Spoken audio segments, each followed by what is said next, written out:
Guys, আমার কিন্তু খুব চিন্তা হচ্ছে, কারণ তোমরা দেখতে পাচ্ছ যে গেরিনা থেকে এখন পর্যন্ত আমাদেরকে কোনো মেল পাঠায় নেই, কিছু পাঠায় নেই।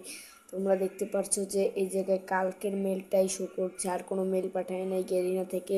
আমার চিন্তা হচ্ছে আমরা কি নেক্সট রাউন্ড খেলতে পারবো কি পারবো না।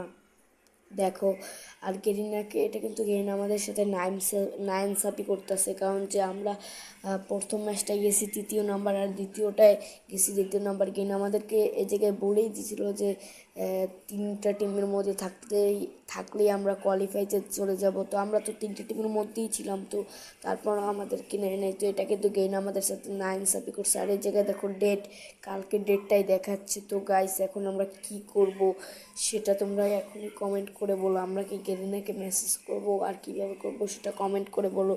আর তোমরা তোমরা যদি তোমরা এখন বলো আমরা কি সামনের রাউন্ডটি খেলতে পারবো কি পারবো না। যদি গাইস তোমরা আমাদের জন্য দোয়া করো যেন আমরা সামনের রাউন্ডগুলো খেলতে পারি।